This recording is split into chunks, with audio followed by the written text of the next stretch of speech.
You are watching Live OK Television. Life OK समाचारको साथमा Jeeva live to your style wellness mall natural way to improve your health. नमस्कार, Life OK समाचारमा स्वागत छ। सुरुमा मुख्य समाचार। निर्वाचनका लागि उम्मेदवारको मनोनयन आइतबारबाट सुरु। नेपाली काङ्ग्रेसले स्थानीय तह केन्द्रित घोषणापत्र सार्वजनिक। जसपाले स्थानीय तह केन्द्रित घोषणापत्र सार्वजनिक।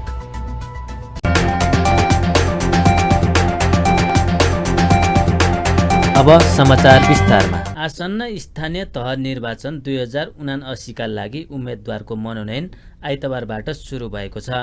देशका 753 स्थानीय तहमा स्थापना भएका निर्वाचन अधिकृतको कार्यालयमा सोमबारसम्म मनोनयन गराउन सकिने निर्वाचन आयोगले जनाएको छ। विगतका स्थानीय तहको निर्वाचनमा उम्मेदवारको मनोनयन दर्ता गर्ने कार्यक्रम 1 दिनको रहेकोमा यसपटक 2 दिनको दिन छुट्याइएको हो। कानुनी बमोजिम स्थानीय तह सदस्यको निर्वाचनमा उम्मेदवार बन्न योग्यता पुगेका कुनै पनि व्यक्तिले कुनै पनि समयमा सम्बन्धित निर्वाचन अधिकृतको कार्यालयमा उम्मेदवारको मनोनयन दर्ता गर्न सक्ने आयोगले जनाएको छ। स्थानीय तहको प्रमुख वा उपप्रमुखमा उम्मेदवारी दिने व्यक्तिले धरौटी बापत रु 1500, वडा अध्यक्षले रु 1000 र वडा सदस्यले रु 500 धरौटी राख्नुपर्ने आयोगले जनाएको छ। महिला, दलित, विपन्न तथा अल्पसंख्यक उम्मेदवारको हकमा धरौटी रकममा 50% छुट हुनेछ। सोमबार साँझ नै उम्मेदवारको अन्तिम नामावली प्रकाशन गरिने आयोगले जनाएको छ। वैशाख 13 गते उम्मेदवारीको विरोधमा उजुरी दिने, वैशाख 14 र 15 गते मनोनयन पत्र जाँच गर्ने तथा उजुरीमाथि जाँचबुझ गरी निर्णय गर्ने आयोगको भनाइ छ। त्यस्तै वैशाख 15 गते मनोनयन भएका उम्मेदवारको नामावली प्रकाशन गर्ने, वैशाख 16 गते उम्मेदवारले नाम फिर्ता लिने र उम्मेदवारको अन्तिम नामावली प्रकाशन गर्ने तथा वैशाख 17 गते उम्मेदवारीलाई निर्वाचन चिन्ह प्रदान गर्ने कार्यतालिका रहेको छ। नेपाली काङ्ग्रेसले स्थानीय तह केन्द्रित घोषणापत्र सार्वजनिक गरेको छ। आइतबार पार्टी केन्द्रीय कार्यालय सानेपामा आयोजित एक कार्यक्रममा नेपाली काङ्ग्रेसका सभापति एवं प्रधानमन्त्री शेरबहादुर देउबा, वरिष्ठ नेता रामचन्द्र पौडेल, उपसभापति पूर्णबहादुर खड्का तथा धनराज गुरुङ लगायतले उक्त घोषणापत्र सार्वजनिक गर्नुभएको हो। नगर्ने काम नभन्ने, गर्ने कामलाई मात्रै प्राथमिकतामा राखेको काङ्ग्रेसले घोषणापत्रलाई सङ्कल्पको नाम दिएको छ। घोषणापत्रमा काङ्ग्रेसले विगतमा सरकारको नेतृत्व गर्दा वा प्रतिपक्षको भूमिकामा जानी नजानी भएका त्रुटि कमजोरीहरूप्रति जनता समक्ष क्षमा माग्दै त्यसबाट शिक्षा लिएर दोहोरिन नदिने प्रतिबद्धता व्यक्त गरेको छ। काङ्ग्रेसले तत्कालीन नेकपा सरकारलाई अधिनायकवाद र सर्वसत्तावादको सूत्रपात भनेको छ भने प्रतिनिधि सभा विघटन, लोकतान्त्रिक गणतन्त्र र संविधान असफल बनाउने षड्यन्त्र भएको घोषणापत्रमा उल्लेख छ। पार्टीको नीति र सिद्धान्त, सुशासनका मापदण्ड तथा जनप्रतिनिधिको उत्तरदायित्वलाई पूर्ण रूपमा आत्मसात गर्दै आफ्ना पार्टीका तर्फबाट स्थानीय सरकारको नेतृत्व गर्ने प्रमुख, उपप्रमुख, वडा अध्यक्ष र सदस्यले गर्ने केही महत्त्वपूर्ण कामका बारेमा समेत काङ्ग्रेसको सङ्कल्पमा समेटिएको महामन्त्री गगन थापाले जानकारी दिनुभयो। तर आज नेपाल कम्युनिस्ट पार्टी नै छैन, दुईटा पार्टी बनेको छ। तर यसको जवाब कसले दिने? यसको जवाब काङ्ग्रेसले दिनुपर्ने हो, यसको जवाब अदालतले दिनुपर्ने हो, यसको जवाब मतदाताले दिनुपर्ने हो, यसको जवाब नेपाल कम्युनिस्ट पार्टीले दिनुपर्ने हो भन्ने प्रश्न हामीले यसो उठाएका छौँ। नेपाल कम्युनिस्ट पार्टीको सरकारले प्रारम्भिक वर्षमा के काम गर्यो? संघीयता विरोधी उसको चरित्र, संवैधानिक निकायको कम्युनिस्टीकरण, विभेदकारी नागरिकताको पक्षधरता, सार्वजनिक सम्पत्तिको लुट, भ्रष्टाचार र अनियमितता, सांस्कृतिक अधिकार हनन गरी गुटीको जमिनको भूमाफियाकरण, कम्युनिस्ट शासनको रूपमा कोरोना काल कसरी हामीले व्यतीत गरायौँ र यसै गरिकन प्रतिनिधि सभाको विघटनका ती घटनाहरूको फेरिस्त कसरी भयो र त्यस पछाडि नेपाल कम्युनिस्ट पार्टी एमाले भन्दै आएको कि यो परमादेशबाट बनेर आएको सरकार भनेर भन्दै आएकोलाई एउटा उहाँलाई सम्झाइदिनु पर्ने आवश्यकता हामीले महसुस भयो कि नेपाल कम्युनिस्ट पार्टी एमाले भन्ने पार्टी नै सर्वोच्च अदालतको आदेशबाट जन्मिएको पार्टी हो। सबैभन्दा बढी अतिरिक्त खर्च हुने बेला हो। अतिरिक्त खर्च हुने बेलामा त्यो किन आवश्यकता पर्छ र त्यस पछाडि 65 वर्षको हामीले ज्येष्ठ नागरिकको भत्ताका सन्दर्भमा किन 65% उमेरबाट यो दिनुपर्छ? किनकि खास गरिकन सबभन्दा बढी जो लाइफ एक्सपेक्टेन्सीको हिसाबले हामीले हेऱ्यौँ भने सबभन्दा कमजोर परिवारका मानिसहरू जसलाई सबभन्दा बढी चाहिएको छ त्यो उमेर समूहको मान्छेहरू चाहिँ हामीले हेऱ्यौँ भनेदेखि अझ बढी कम उमेरभित्रै उनीहरूलाई बढी सहयोगको खाँचो उनीहरूलाई दिनुपर्ने त्यही बेला भनेर हामीले र मृत्यु संस्कारको बेलासम्म हामीले ओखदेखि शोकसम्म समग्र एउटा एकदमै सामाजिक सुरक्षा अवधारणा हो। यो नेपाली कङ्ग्रेसले सँगबाट यसलाई सञ्चालन गर्छ। त्यो सञ्चालन गर्दै गर्दाखेरि त्यहाँभित्र स्थानीय सरकारको विशेष जिम्मेवारी हुन्छ। त्यो भनेको सरकारले छुट्याएको पैसा नागरिकका पुऱ्याउने सहयोग पुऱ्याउने, त्यसभित्र पारदर्शिता, त्यसभित्र मिसयुज हुन नदिने र कहीँ कतै त्यो चिजमा पनि ग्याप रहनु पर्ने, त्यो ग्यापलाई कुरा गर्ने काम स्थानीय सरकार हो भनेर हामीले यसरी स्थानीय सरकारको जिम्मेवारीको बारेमा यसरी चर्चा गरेका छौँ। यति चर्चा गरेपछि त्यसपछि गएर हामीले अन्तिममा गएर यति कुरा हामी गर्छौँ। तर यो कुरा गर्नको लागि अब हामीले आम जनताको एउटा सङ्कल्प गर्नुपर्छ। त्यो सङ्कल्प हामी अब 5 वर्षमा के गर्छ? हामीले भन्यौँ 5 वर्षभित्र सङ्घको सरकार नेपाली कङ्ग्रेसले सञ्चालन गर्न पायो भने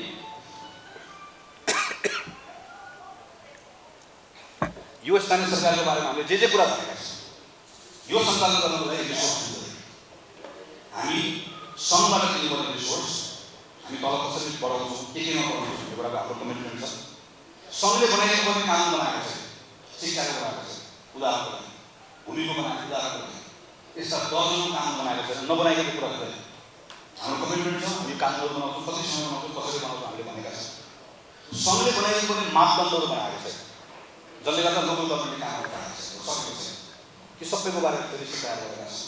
त्यस्तै जनताको करबाट उठेको राजस्वलाई भ्यू टावर, स्वागतद्वार जस्ता अनुत्पादक क्षेत्रमा लगानी नगर्ने, सरकारी सम्पत्तिको दुरुपयोग तथा प्राकृतिक स्रोत साधनको दोहन गर्न नदिने विषयलाई प्रमुख प्राथमिकतामा राखिएको छ। जनता समाजवादी पार्टी नेपालले भ्रष्टाचार मुक्त बनाऊ, विकास र समृद्धिको अभियान अघि बढाऊ भन्ने नारा दिएर स्थानीय तह केन्द्रित घोषणापत्र सार्वजनिक गरेको छ। आइतबार काठमाडौँमा पत्रकार सम्मेलन गर्दै जसपाले घोषणापत्र सार्वजनिक गरेको हो। निर्वाचनले स्थानीय लोकतन्त्र, स्वायत्तता, सुशासनको प्रत्याभूति तथा प्रभावकारी सेवा सुविधा प्रदान गर्न उल्लेखनीय योगदान गर्ने जसपाको विश्वास छ। जसपाले वडा र पालिका कार्यालयहरूलाई सेवाग्राही मैत्री बनाइने, जनतालाई छिटो छरितो सेवा सुविधा प्रदान गरिने, भ्रष्टाचारमा शून्य सहनशीलता कायम गर्ने र सरकारी कर्मचारी, राजनीतिक नेतृत्वले भ्रष्टाचार गरेमा प्रमाण भेटिएमा तुरुन्त कानुनी कारबाही गरिने जनाएको छ। त्यस्तै प्रत्येक वडामा 50 र नगरपालिकामा 500 जना युवालाई रोजगारी दिने र माध्यमिक तहसम्मको शिक्षा व्यावहारिक रूपमै निशुल्क र गुणस्तरीय बनाउने घोषणापत्रमा उल्लेख गरिएको जसपा नेता अशोक राईले जानकारी दिनुभयो। त्यस्तै स्थानीय तहको करको दायरालाई बढाएर करको दरलाई कम पार्ने योजना जसपाको रहेको उहाँले बताउनुभयो। कर चाहिँ बढाएर करको मारमा जनताहरू चाहिँ परे, कर तिर्नै नसकिने भयो भन्ने खालको गुनासोहरू पनि यो विगत 5 वर्षमा देखिएको हुनाले करको दायरालाई चाहिँ अलिकति बढाएर करको दरलाई चाहिँ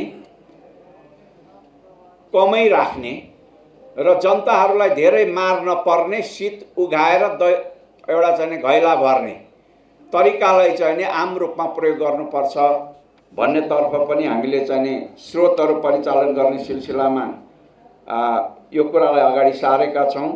लोकतन्त्रको अभ्यासलाई अझै व्यापक र प्रभावकारी बनाउने भन्नाले स्थानीय तहले कसैले चुनाव जित्यो, जसपाको चाहिँ कार्यकारिणी बन्यो, तर त्यो कार्यकारिणीले चाहिँ अरू दलहरूसँग पनि समन्वय गरेर काम गर्ने, छलफल गरेर काम गर्ने, राय मशविरा गरेर काम गर्ने, महत्त्वपूर्ण निर्णयहरू लिँदा, महत्त्वपूर्ण योजनाहरू बनाउँदा चाहिँ सर्वदलीय सहमति निर्माण गरेर अगाडि बढ्ने तरिकालाई अपनाउनु पर्छ भन्ने कुरालाई पनि हामीले अगाडि सारेका छौँ। पिउने पानीको सम्बन्धमा सर्वसुलभ होस्, सबैलाई पिउने पानी प्राप्त होस् र नगरीय क्षेत्रहरूमा जहाँ चाहिँ खानेपानीको शुल्क लिने चलन छ ती ठाउँहरूमा चाहिँ खानेपानीको 200 सम्मको शुल्क चाहिँ निःशुल्क गर्ने, मिनाहा गर्ने तर्फ पनि छ। पत्रकार सम्मेलनमा जसपा अध्यक्ष उपेन्द्र यादवले सामाजिक सुरक्षालाई प्रभावकारी बनाउने र गाउँ गाउँमा स्वस्थकर पिउने पानी फोहोर मैला व्यवस्थापनका विषय र विपद व्यवस्थापन समितिलाई पार्टीले प्राथमिकताका साथ राखिएको बताउनुभयो। त्यस्तै जसपाका संघीय परिषद अध्यक्ष डाक्टर बाबुराम भट्टराईले मास्टर प्लान बनाएर नै विकासको योजनालाई अघि बढाउने प्रतिबद्धता जनाउनुभयो। लोकतन्त्रलाई जनताको घर दैलोमा पुर्याउने र तल्लो तहबाटै विकास गर्ने योजना आफूहरूको रहेको उहाँको भनाइ छ। सामाजिक सुरक्षालाई प्रभावकारी बनाउने र गाउँको वातावरणलाई, अधिकांश गाउँमा अस्वस्थ पिउने पानी भएको यानि स्वस्थकर पिउने पानीको अभावका कारण र गाउँमा फोहोर मैला व्यवस्थापन नभएको र त्यस वातावरणबाट अनेकौं प्रकारका रोगहरू फैलिने गरेका छन्। यसलाई ग्रामीण वातावरणलाई सुधारेर त्यसलाई चाहिँ के छ भन्दाखेरि त्यहाँ सरसफाइको चेतना जगाएर स्वास्थ्यको क्षेत्रलाई र सामाजिक क्षेत्रलाई निकै सुधार गर्न सकिन्छ। यो आर्थिक विकास, सामाजिक विकास, भौतिक पूर्वाधारको विकासका सँगसँगै त हामीले गाउँहरूमा कहिले गाउँहरूमै गाउँ स्तरमै कहिलेकाहीँ चाहिँ अचानक प्राकृतिक प्रकोपहरू आइपुग्छ। गाउँमा तयारी केही हुन्न पालिकाहरूमा, त्यसले गर्दा के हुन्छ भन्दा त्यसलाई फेसै गर्न सकिन्न र अनाहकमा समय छँदै अनेक उपायहरू अपनाउन सक्ने अवस्था हुँदाहुँदै पनि चाहिँ के भन्दाखेरि मानिसहरूले दुःख पाउने गरेका छन्, घरबार सम्पत्ति नष्ट हुने गरेका छन्। त्यसको लागि ग्रामपालिकाहरूमा, नगरपालिकाहरूमा नै एउटा सानो भयो। जसपाले मधेसी, थारू, मुस्लिम, आदिवासी जनजाति, खस, सीमान्तकृत, अल्पसंख्यक तथा लोप उन्मुख जाति, दुर्गमवासी, महिला, लैङ्गिक अल्पसंख्यक आदिको सम्मानजनक सहभागिता गर्ने प्रतिबद्धता जनाएको छ। आधुनिक शौचालय सुविधा नपुगेको घर परिवारलाई शौचालय निर्माण गर्न रु 10,000 को अनुदान दिने लगायतका योजना जसपाको घोषणापत्रमा उल्लेख छ। विश्व स्वास्थ्य संगठनले नेपालको स्वास्थ्य आपतकालीन तयारीलाई सुदृढ बनाउन तथा स्वास्थ्य क्षेत्रका प्राथमिकतामा सघाउने प्रतिबद्धता व्यक्त गरेको छ। आइतबार काठमाडौँमा स्वास्थ्य तथा जनसङ्ख्या मन्त्री विनोद खतिवडाले पत्रकार सम्मेलन गर्दै WHO का महानिर्देशक डाक्टर टेड्रोसको नेपाल भ्रमणका क्रममा स्वास्थ्य क्षेत्रका प्राथमिकतामा सघाउने प्रतिबद्धता व्यक्त भएको जानकारी दिनुभयो। त्यस्तै भ्रमणका क्रममा नेपाल बाल तथा स्त्री रोग ओन्कोलोजीमा केन्द्रित मातृ र बाल स्वास्थ्य सहकार्य केन्द्र स्थापना, किटजन्य रोगको तालिम तथा अनुसन्धान केन्द्रलाई WHO को दक्षिण पूर्वी एसियाली क्षेत्रीय केन्द्रका रूपमा विकास गर्न सहयोग गर्ने प्रतिबद्धता पनि प्राप्त भएको उहाँले बताउनुभयो। मन्त्री खतिवडाले अत्यावश्यक औषधि उत्पादन र शल्य चिकित्सा सम्बन्धी स्वास्थ्य उद्योग स्थापनाका साथै नेपाली विज्ञहरूलाई अवसर एवं क्षमता विकासमा सहयोग गर्ने प्रतिबद्धता महानिर्देशकले व्यक्त गर्नुभएको बताउनुभयो। समयमै पर्याप्त कोभिड-19 खोप उपलब्ध गराउन खेलेको भूमिका, स्वास्थ्यमा सर्वव्यापी पहुँच हासिल गर्न अत्यावश्यक स्वास्थ्य सेवाको सुदृढीकरण, नसर्ने रोग विरुद्धको बढ्दो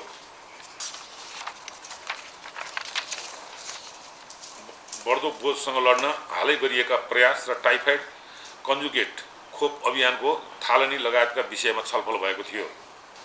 नेपाली जनताको सुस्वास्थ्य कायम गर्न र हाम्रो देशको स्वास्थ्य प्रणालीलाई सुदृढ बनाउन नेपाललाई गर्दै आएको सहयोग तथा सहकार्यका लागि नेपाल सरकारको तर्फबाट विश्व स्वास्थ्य सङ्गठनलाई धन्यवाद दिइयो। नेपाल सरकारलाई मानव संसाधन रणनीति र स्वास्थ्य वित्तीय रणनीतिको रूपमा प्रदान गरेको विश्व स्वास्थ्य सङ्गठनको रणनीतिक सहयोग कदरयोग्य रहेको र स्वास्थ्यमा सर्वव्यापी पहुँचको लागि प्रदान गरिएको प्राविधिक सहयोगले हामीलाई समयमै दिगो विकासका लक्ष्य हासिल गर्न मद्दत गर्ने विषयमा विश्वस्त गराइयो। राष्ट्रिय खोप कार्यक्रम आपतकालीन तयारी र प्रतिकार प्रणालीलाई सुदृढ गर्न राष्ट्रिय मापदण्ड र निर्देशहरूको निर्माणमा पुर्याएको विश्व स्वास्थ्य सङ्गठनको सहयोगको प्रशंसा गर्नुको साथै नेपालको सन्दर्भमा उपयुक्त ठानेका स्वास्थ्यका प्राथमिकताहरूलाई अगाडि बढाउन विश्व स्वास्थ्य सङ्गठनसँग मिलेर काम गर्न तत्पर रहेको जानकारी गराइयो। नेपालमा बाल तथा स्त्री रोग ओन्कोलोजी केन्द्रित मातृ तथा बाल स्वास्थ्य सहकार्य केन्द्रको स्थापना, किडजन्य रोगको तालिम तथा अनुसन्धान केन्द्रलाई विश्व स्वास्थ्य सङ्गठनको दक्षिण पूर्वी एसियाली क्षेत्रीय केन्द्रका रूपमा विकास गर्न, अत्यावश्यक औषधि उत्पादन गर्न र शल्यक्रिया सम्बन्धी स्वास्थ्य उद्योग स्थापना गर्न तथा नेपाली विज्ञहरूलाई अवसर तथा क्षमता विकासका लागि विश्व स्वास्थ्य सङ्गठनबाट मद्दतको लागि प्रस्ताव गरिएको छ। डाक्टर टेड्रोसले नेपालको कोभिड-19 प्रतिकार्यका लागि निशुल्क र समतामूलक खोप उपलब्धता तथा वितरण, निशुल्क कोभिड-19 परीक्षण, कोभिड-19 का केसहरूको निशुल्क उपचार तथा व्यवस्थापनका लागि गरेको प्रयासहरूको प्रशंसा गर्दै विश्वका WHO का प्रतिनिधि मण्डल समक्ष नेपालले प्रस्तुत गरेका विषयलाई WHO ले सकारात्मक रूपमा लिएको मन्त्री खतिवडाले जानकारी दिनुभयो। नेपालमा आइतबार थप 13 जनामा कोरोना संक्रमण पुष्टि भएको छ। देशभर गरिएको 3144 PCR परीक्षणका क्रममा 11 जना र 1111 एन्टिजेन परीक्षणका क्रममा 2 जनामा कोरोना संक्रमण पुष्टि भएको हो। कोरोनाका कारण आइतबार पनि कसैको मृत्यु नभएको स्वास्थ्य मन्त्रालयले जनाएको छ।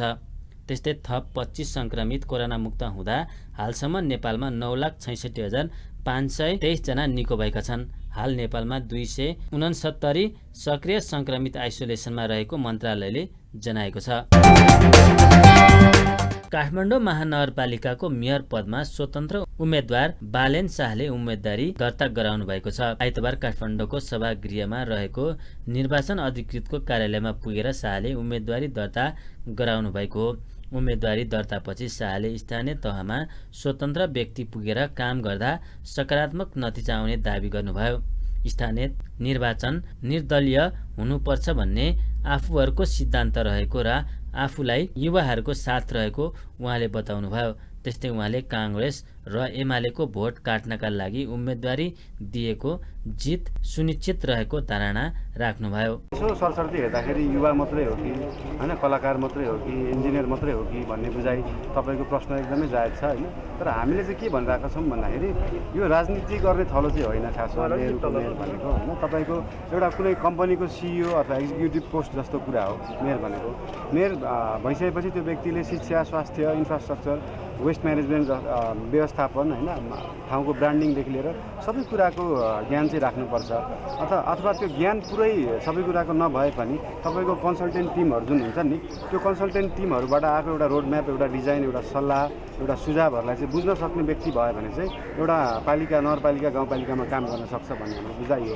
जुन चाहिँ तपाईँको राजनीतिक पार्टीको ब्याकग्राउन्डबाट आउँदाखेरि चाहिँ त्यो अलिक गाह्रै हुन्छ। किनभने राजनीतिक पार्टीबाट जुन टिकट लिने प्रोसेस नै छ त्यो प्रोसेसमा नै अलिकति थोरै फल्ट छ जस्तो लाग्छ। किनभने तपाईँको लबिङ गर्दाखेरि भनौँ न पैसा खर्च हुने, नेताहरूको चाकरी गर्नुपर्ने, अथवा तपाईँको त्यो एउटा पैसा एक लेभलको पैसा खर्च गरिसकेपछि त्यो मेयर भइसकेपछि त्यो पार्टीको लागि थोरै पैसा कमाइदिनु पर्ने हुनसक्छ होइन। आफ्नो कार्यकर्ताहरूलाई जागिर दिनुपर्ने हुनसक्छ, अथवा आफूलाई सहयोग गर्ने व्यापारीहरूलाई फेरि उनीहरूको लागि नयाँ पोलिसीहरू, जग्गाहरू सस्तोमा लिज दिनुपर्ने हुनसक्छ। त्यो चिजहरूको बन्धनमा बसेर चाहिँ मेयरले काम गर्न सक्दैन। त्यही भएर एउटा स्वतन्त्र व्यक्ति त्यो ठाउँमा पुगिसक्यो भने चाहिँ पुगेपछि के हुन्छ भन्दाखेरि आफ्नै कार्यालय। त्यस्तै आइतबार नै विवेकशील साझा पार्टीका उम्मेदवारी समीक्षा बास्कोटाले पनि काठमाडौँ महानगरको मेयर पदमा उम्मेदवारी दर्ता गराउनु भएको छ। उम्मेदवारी दर्ता गराउँदै बास्कोटाले काठमाडौँमा वैकल्पिक राजनीतिक शक्ति विवेकशील साझा रहेको बताउनुभयो।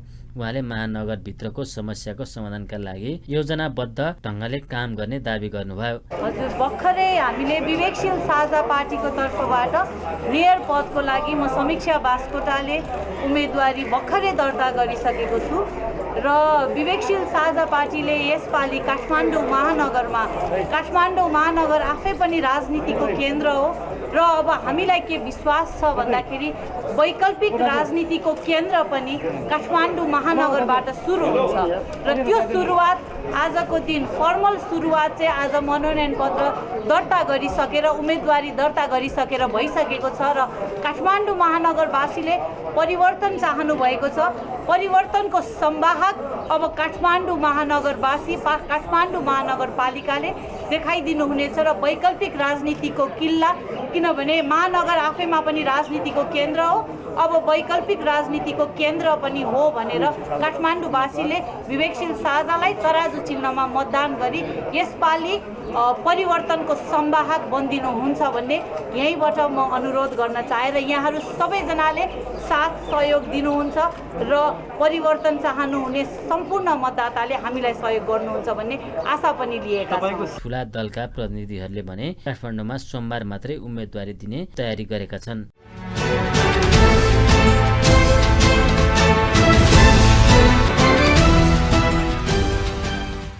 भारतीय अर्थमन्त्री निर्मला सीतारमणले भारतलाई आफ्नो सिमाना रक्षा गर्न रुसी सहयोग चाहेको बताएकी छिन्। भारत र रुसको लामो समयका साझेदार हुन नयाँ दिल्लीले आफ्नो अधिकांश सैन्य सामग्री मस्कोबाट खरिद गर्छ। अन्तर्राष्ट्रिय मुद्रा कोष र विश्व बैंकको वार्षिक बैठकमा भाग लिने क्रममा हाल सरिता रमण वाशिङटनमा छिन्। राजनीतिक विज्ञहरूले यसलाई आफ्नो सबैभन्दा ठूलो सैन्य वितरक रुसमाथि भारतको निर्भरता घटाउन पश्चिममा देशहरूले चालेको कदम भएको बताएकी छिन्।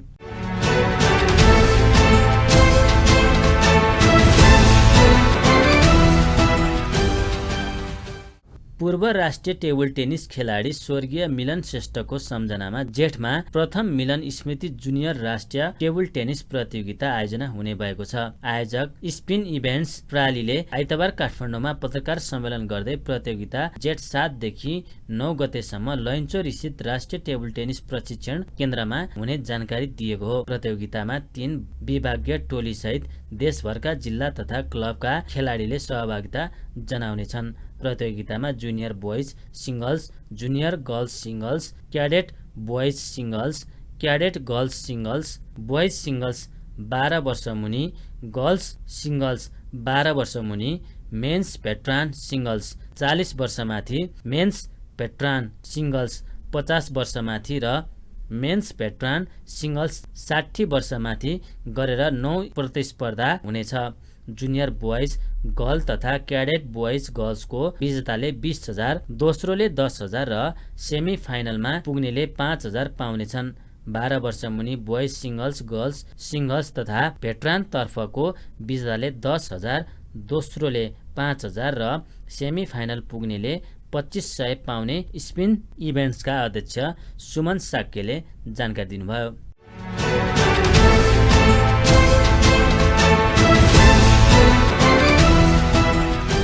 साताको पहिलो कारोबार दिन नेप्से परिसूचक करिब 100 अङ्क बढेर बन्द भएको छ।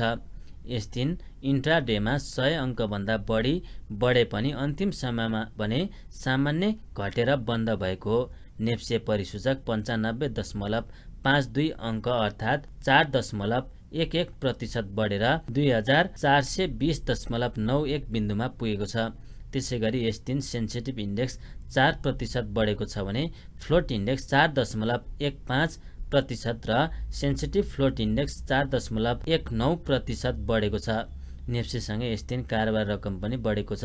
पछिल्लो समय 1.5 अर्बको हाराहारीमा कारोबार भइरहेको बजारमा यस दिन 2.5 अर्बभन्दा बढी सेयरको खरिद बिक्री भएको छ। यस दिन 238 स्टकको 43,450 पटकको कारोबारमा 2 अर्ब 53 करोड 12,75,000 रुपियाँ बराबरको 66,39,000 किता सेयर खरिद बिक्री भएको छ।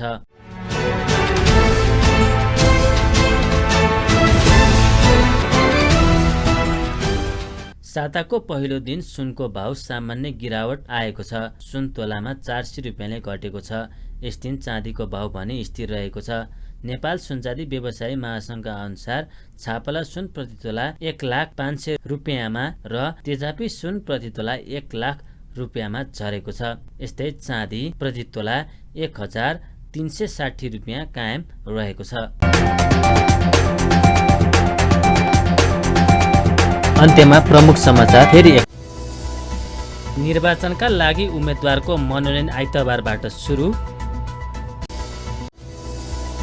नेपाली कांग्रेसले स्थानीय तह केन्द्रित घोषणा पत्र सार्वजनिक। जसपाले स्थानीय तह केन्द्रित घोषणापत्र सार्वजनिक। हस्त अहिलेका लागि लाइफ ओके समाचार यति नै। हेर्दै गर्नुहोला लाइफ ओके टेलिभिजन। नमस्कार।